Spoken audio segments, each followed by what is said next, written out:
Hello students, today in a paper labor laws with paper code BBA 07 we are going to do the topic deduction from wages given in Payment of Wages Act 1936 Unit 2. I am Ragini Dikshit, working as Assistant Professor at School of Management, BBD University. Now, contents of this presentation are meaning of deduction. First, we will learn what is meant by deduction. Then, deductions which will be made from wages, which are given in section 7 of this act, that is the Payment of Wages Act 1936. Fines, what are the fines which can be imposed under this act?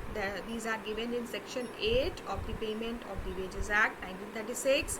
Then deduction for absence from duty. What are the deductions which can be made when an employee is absent from duty, which are given in section 9. Then deduction for damage or loss, which are given in section 10. Now coming to the meaning of deduction. Deduction in layman language means something that is or may be subtracted. That is something that is or may be subtracted. Now, deduction is an amount that is taken away from the money you are paid before you officially received it. It can be an amount which is taken away, which is subtracted from the money or from the wages which you are going to be paid before you officially receive it. So, deduction is subtraction of money in this in regarding to this deduction of wages. Now, coming to deductions which may be made from wages given in section 7 of the Payment of Wages Act. Deductions which may be made from wages. The wages of an employed person shall be paid to him without deduction of any kind except those authorized by or under this act. Means employed person's wages should be paid to him without any deduction except those deductions which are authorized by or under this act. Now, every payment made by the employed person to the employer or his agent shall, for the purpose of this act, be deemed to be a deduction from wages. Every payment made by the employed person means employee. If an employee makes any type of payment to the employer or his agent for the purpose of this act, be deemed to be a deduction from wages. Means it will be considered as deduction from wages. If any employee pays any amount of money to the employer or his agent, then for the purpose of this act it will be considered as deduction. Now, explanation 2. Any loss of wages resulting from the imposition for good and sufficient cause upon a person employed of any of the following penalties means the withholding of increment or promotion. If increment is withholded or promotion is withholded, the deduction to a lower post or time scale or to a lower stage in a time scale is done, or suspension is done by the employer. These shall not be deemed to be deduction from wages in any case where the rules framed by the employer for the imposition of any such penalty are in conformity with the requirements, if any, which may be specified in this behalf by the state government by notification in the official gazette. Means these types of withholding of increment or promotion, the reduction to a lower post or suspension, these sort of actions will not be considered as any loss of wages resulting from the imposition for goods in sufficient cause if these acts are in accordance with the provisions made by the state government. Now, coming to deduction from wages of an employed person shall be made only in accordance with the provisions of this act and may be of the following kinds only. Deductions which are acceptable under this act, these are fines. For fines, deduction can be made. Deduction for absence from duty. If some employee is absent from duty, then various provisions are there. What kind of deductions can be made from their employees' wages. Then fines, deduction for absence from duty, then deductions for damage to or loss of goods expressly entrusted to the employed person for custody, or for loss of money which is required to account where such damage or loss is directly attributable to his neglect or default. If he has done damage or loss of goods expressly entrusted to the employed person for custody, or for loss of money which is required to account, if he has lost some money which he was required to account, or such damage or loss which is directly attributed because of his neglect or default, then such kind of deductions can be made for damage or such loss. Then deduction for house accommodation supplied by the employer or by government or any housing board set up under any law for the time being in force. Deduction for house accommodation if supplied by the employer or by government or any house board set by under any law for the time being in force. So what are the deductions we have done till now which are allowed under this act? First is fines. Various sort of fines are fines which can be deducted from the amount which is paid in the form of wages. Fines can be deducted. Deduction can be made for the absence from duty. Deduction can be made for damage or loss of goods which are done by the employee, for which he was accountable and which accounts for, and which were these loss or damage were because of his negligence or default. Then deductions can be made for house accommodation if it is provided by the employer or by the government or by the any law for the time being in force. So these kinds of deductions or this kind of amount of money can be subtracted from the wages. Now, deduction for such amenities and services supplied by the employer as the state government or any officer specified by it in this behalf may by general or special order authorize. The word services does not include the supply of tools and raw material required for the purpose of employment. Means except these, like supply of tools or raw materials which are required for the purpose of employment, these are not included in services. Except these, if any other services or amenities or requirements are provided by the state government employer as the state government or any officer is specified by it in this behalf, maybe amount for such amenities or services may be deducted from the wages of the employees. Deduction for recovery of advances. If advance is given to any employee, then if that that can be recovered in the form of deduction from wages. Deduction for recovery of advances of whatever nature, including advances is given for travelling allowances or convenience allowances and the interest due in respect of thereof, or for adjustment of overpayment of wages. If some payment is done in advance, some wage is given in advance, for that adjustment is done in his next wages, then that amount can be deducted from his next wage. Now, deduction for recovery of loans made from any fund constituted for the welfare of labour in accordance with the rules approved by the state government. If deduction for recovery of loans made from any fund constituted for the welfare of labor. So means if any deduction can be done for recovery of loans made from any fund constituted for the welfare of labor. If he has taken loan from the welfare for the welfare of labor in accordance with the rules approved by the state government, if he has taken from the fund which is loan from the fund which is constituted for the workers only, then for recovery of these loans, how these like if we take loans from the bank, we have to give the principal and interest, we have to give the we have to give the payments like this.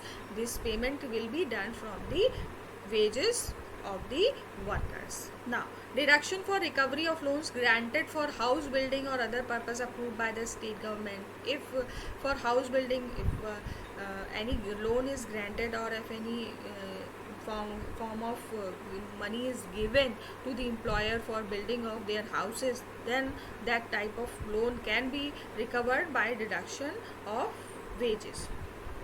Then deduction of income tax payable by the employed person. If income tax is to be paid by the employed person, then tax can be deducted from the wages of that person. Deduction required to be made by order of a court or other authority competent to make such order.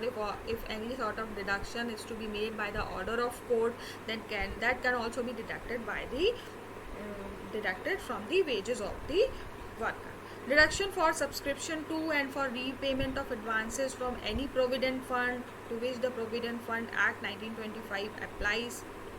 So if there is a provident fund and for which the payment is to be done from the wages of the employee, then that part of the provident fund will be deducted from the wages of that employee.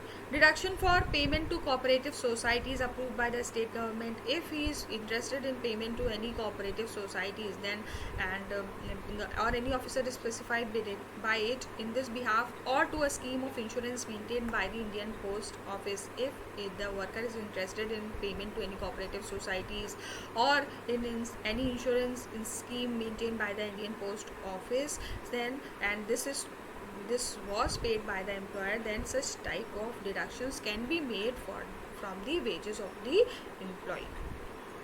Deduction made with written authorization of the person employed for payment of any premium of his life insurance policy. If any life insurance policy is taken by the workers and employer is going to pay that premium, then such deduction can be made by the employer from the wages of that worker.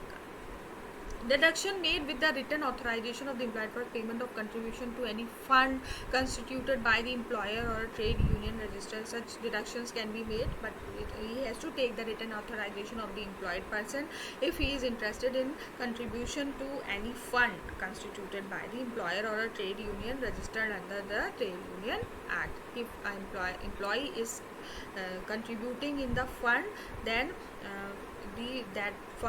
his contribution will be deducted from the wages of the employer, but for this the employer will take the written authorization of the employed person. Deduction made with the written authorization of the employed person for payment of the fees payable by him for the membership of any trade union registered under the Trade Union Act 1926. If the employer on the behalf of the employee pays the membership fees of any trade union, then he can deduct that amount from the wages of the employed person, and for this he will take the written authorization of the employed person. Then deduction for payment of insurance premium on fidelity guarantee bond. Deduction for recovery of losses sustained by a railway administration on account of acceptance by the employed person of counterfeit or adulterate. Counterfeit means imitated or base. Adulterated coins means khota sikka या imitated coins, or mutilated or damaged or forged currency notes. If any employed person accepts such type of mutilated or adulterated, imitated coins or currencies, then he has to pay for these mutilated or adulterated coins. Like his salary will be deducted, his wages will be deducted for the same amount.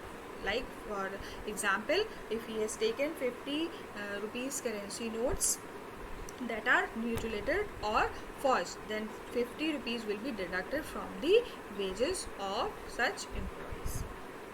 Then deduction for recovery of losses sustained by a railway administration on account of the failure of the employed person to invoice, to bill, to collect or to account for the appropriate charges due to that administration.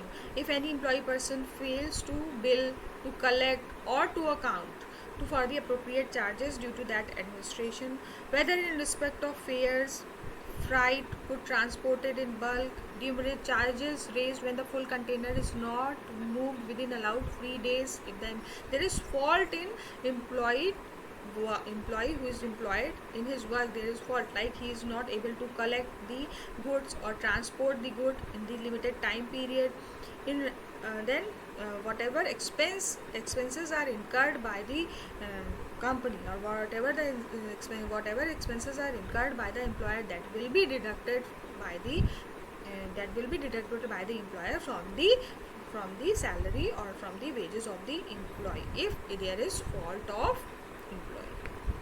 Then deduction for recovery of losses sustained by railway administration on account of any rebates or refunds incorrectly granted by the employed person where such loss is directly attributable to his neglect or default. If any rebate or refunds incorrectly granted, refund is given by the employed person and which was incorrectly calculated, then such loss is directly attributable to his neglect or default and will be deducted from the wages of the employees.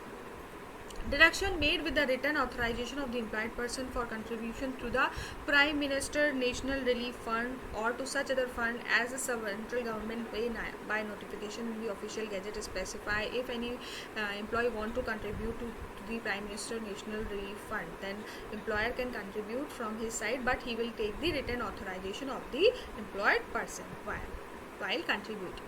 Then deduction for contribution to any insurance scheme framed by the central government for the benefit of the employees. This will also be deducted from the wages of the employee. Now, notwithstanding anything contained in this act, the total amount of deductions which may be made under subsection in any wage period from the wages of an employed person should not exceed whatever will be the deduction, that amount of deduction which will not exceed in cases where such deduction are wholly or partly made for payment to cooperative societies under clause J of subsection 2. When the payment is to be made to the cooperative societies, then 75% of such wages, not more than this, 75% of such wages can be deducted for the payment to cooperative societies. Then in any other case, 50% of such wages, provided that where the total deduction authorized under subsection 2 exceeds 75%, or as the case may be 50% of the wages, the excess may be recovered in such manner as may be prescribed. So by default, if more than 50% or more than 75% wage is deducted from the wages of the employed person, he can recover such wage by the manner as prescribed in this act. Nothing contained in this section shall be interpreted as preventing the employer from recovering from the wages of the employed person or otherwise any amount payable by such person under any law for the time being in force other than the Indian Railways Act. So if any employer wants to recover his money, if his money or the amount he has given on the behalf of employee, he can recover it. Nothing is going to prevent it. Now, fines. Section 8 describes the fines which are posed and which can be posed on the employees which are employed under this act. These fines can be: no fine shall be imposed in any employed person save in respect of such acts and omission on his part as the employer, with the previous approval of the state government or of the prescribed authority, may have specified by notice under subsection. So the state government and or the prescribed authority have to specify by notice under subsection 1. He has to describe which kind of fine is being imposed on that employed person. Now, a notice specifying such acts and omissions shall be exhibited, and fine can only be imposed when such notices notifying the acts and omissions shall be exhibited in the prescribed manner on the premises in which the employment is carried on, or in the case of person employed upon a railway at the prescribed places or place. No fine shall be imposed on any employed person until he has been given an opportunity of showing cause against the fine, or otherwise than in accordance with such procedure as may be prescribed for the imposition of fine. So there is no fine shall be imposed on any employed person until he has given an opportunity of showing cause against the fines. Show cause notice is given to him and he has given a proper chance to reply for that particular act. Then only that fine is imposed on that employed person. Now, the total amount of fine which may be imposed in any wage period on the employed person shall not exceed an amount equal to 3% of the wages payable to him in respect of that wage period. This fine shall not be more than 3% of the wages. No fine shall be imposed on any employed person who is under the age of 15 years. This fine will be 3%, can be not exceed 3% of the wages. Then it shall not, no fine shall be imposed on any employed person who is under the age of 15 years. No fine imposed on any employed person shall be recovered from him by installment or after the expiry of 60 days from the day on which it was imposed. After the expiry of 60 days, no fine can be recovered from that person. Then every fine shall be deemed to have been imposed on the day of the act or omission in respect of which it was imposed. Now, all fines and all realization thereof shall be recorded in a register to be kept by the person responsible for the payment of wages. These all sort of fines which are recovered from the employees shall be recorded in registers. Now, so fines, no fines shall be imposed until and unless its notice is being displayed at proper places in the place of employment. Then no fine shall be imposed otherwise if after it has been given a show cause notice to the employed person. He has given ample of time to describe why he has done such an act or why he has done such an omission. After that only a fine is imposed on that person. Then the total amount of fine which can be deducted is 3% of the wages of a particular wage period. Then no fine shall be imposed on the persons who are under the age of 15 years. Then fine should be recovered within the period of 60 days. Then every fine shall be deemed to have been imposed on the day of the act or omission in respect of which it was imposed. For the day it starts with the whenever the fine has been imposed, the counting of 60 days start from that day only. All fines and all realizations thereof shall be recorded in a register to be kept by the person responsible for the payment of wages. These fines, whatever fines they are imposed on the employees, they should be recorded in the registers of the that organization. Then deduction for absence from duty. These deduction for absence from duty are given in section 9. Deduction for absence from duty. Deductions may be made under clause B of subsection 2 of section 7 only on account of the absence of an employed person from the place or places whereby by the terms of his employment he is required to work. Such absence being for the whole or any part of the period during which he is so required to work. Where if he is not present at the place where he was required to work, or being absent for the whole or any part of the period, and if he is not present for the whole day or any part of the period during which he is required to work, he should be present at that point, that place, and he should be present for the whole working hours. The amount of such deduction shall in no case bear to the wages payable to the employed person in respect of the wage period for which the deduction is made. A larger proportion than the period for which he was absent bears to the total period within such wage period during which by the terms of his employment he was required to work. Now, provided that subject to any rules made in this behalf by the state government, if 10 or more employed person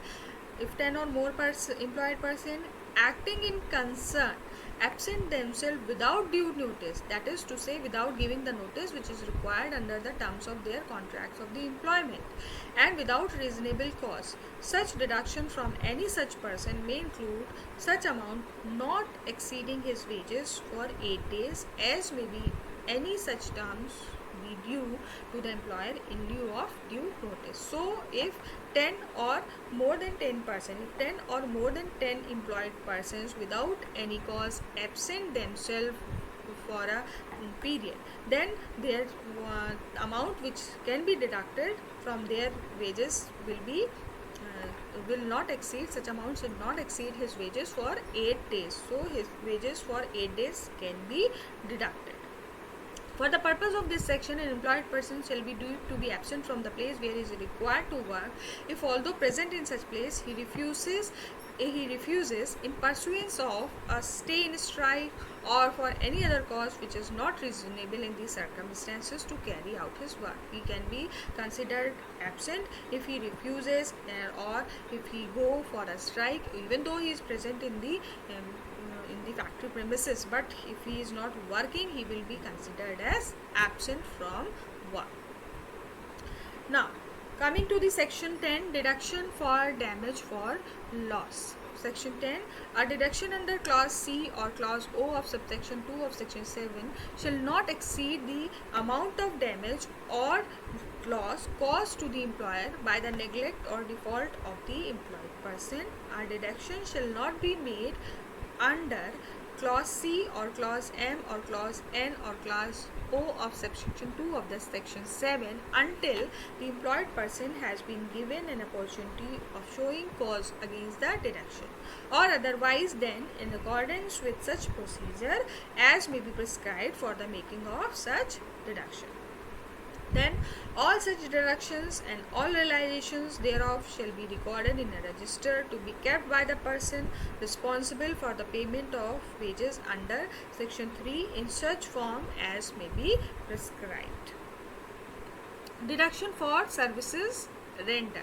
A deduction under clause D or clause E of subsection 2 of section 7 shall not be made from the wages of employed person unless the house, accommodation, amenity or service has been accepted by him as a term of employment or otherwise, and such deductions shall not exceed an amount equivalent to the value of house, accommodation, amenity or services supplied. So if employees accepts the accommodation, amenity or service, then only the deduction can be made from his wages, as well as the amount which is going to be deducted should be equivalent to the value of the house, accommodation, amenity or services supplied, and in the case of deduction under the said clause shall be subject to such condition as the state government may impose.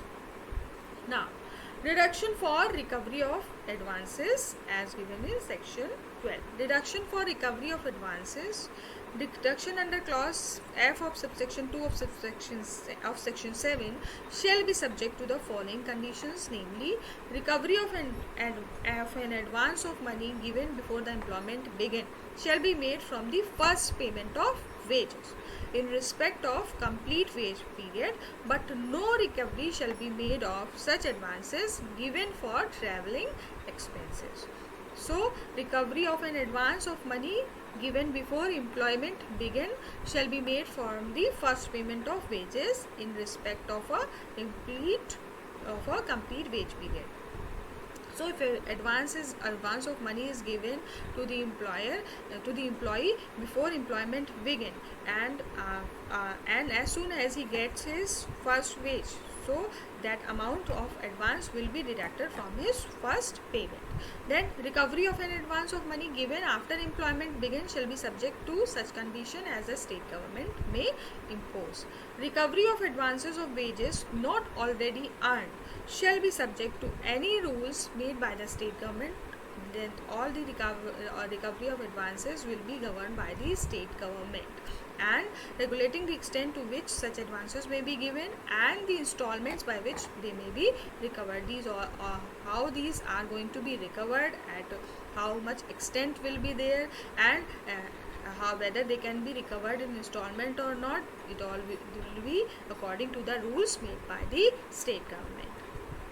Then deduction for recovery of loans. Deduction for recovery of loans granted under section clause FFF of subsection 2 of section 7 shall be subject to any rules made by the state government regulating the extent to which such loans may be granted and the rate of interest payable thereon. So, the rules for recovery of loans will be made by the state government, and the state government will regulate the extent to which such loans may be granted and the rate of interest payable thereon. Then deduction for payment to cooperative societies and insurance schemes. Deduction for payment to cooperative societies and insurance schemes. These shall be subject to such conditions as state government may impose. In this also state government will describe the rules and regulations. So how deductions are going to be made. Then maintenance of registers and records. Section 13A. Every employer shall maintain such registers and records, giving such particulars of persons employed by him, the work done by him, etc., performed by them, the wages paid to them, the deduction made from their wages, the receipt given by them, and such other particulars, and in such form as may be prescribed. So every employer will maintain a register records for giving the particulars of persons, the work done by him, the wages paid to them, the deduction made from their wages, the receipt given by them, and such other particulars, and in such form as may be prescribed. Every register and record required to be maintained under this section shall, for the purpose of this act, be preserved for a period of 3 years. This record has to be preserved for a period of 3 years after the date of last entry made therein. So this was all about your deduction from wages. What all we have covered? We have covered the deductions which are made from the wages under the payment of the wages act. First is, what is deduction? Deduction means something that is or may be subtracted. Deduction is an amount that is taken away from the money you are paid before you officially receive it. Then deductions which may be made from wages are given in this act. What are these deductions? Deductions are fines. Deduction may be done for the absence from duty, deduction for damage or loss of good, deduction for house accommodation, deduction for amenities and services supplied by the employer, deduction for recovery of advances, deduction for recovery of loans, deduction for recovery of loans granted for house building, deduction of income tax payable by the employed person, deduction required to be made by order of a court or other authority. Then reduction for subscription to and repayment of advances from any provident fund, deduction for payment to cooperative societies, deduction for payment of premium of life insurance policy, then deduction for contribution to any provident any fund for the trade union, registered trade union, then deduction for membership of any trade union, then deduction for payment of insurance premium on fidelity guarantee bond, then deduction for recovery of losses, then deduction for recovery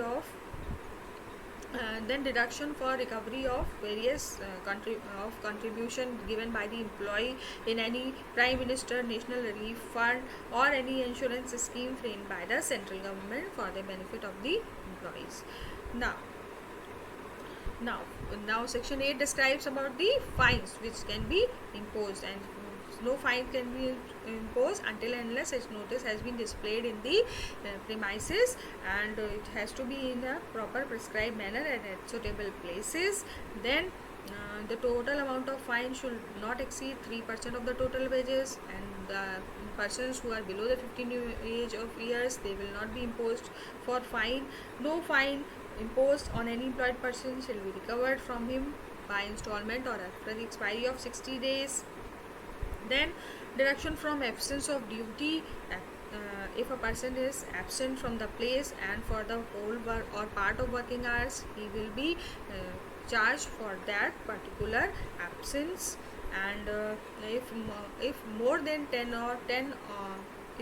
10 persons acting in concern absent themselves without due notice, without due cause, and then the amount not exceeding his wages for 8 days may be deducted from his wages. Then deduction for damage of or loss can be done. Then deduction for services rendered such as accommodation, amenity or any other services provided to the employee. Such type of deductions can be deducted according to the rules prescribed by the state government. Deduction for recovery of advances, how such advances, how such recovery will be maintained, what will be the amount, and whether such recovery can be made in installment or not. This will be prescribed by the state government. Then this recovery of loans, this will be according to the rules framed by the state government. Deduction for payment to cooperative societies.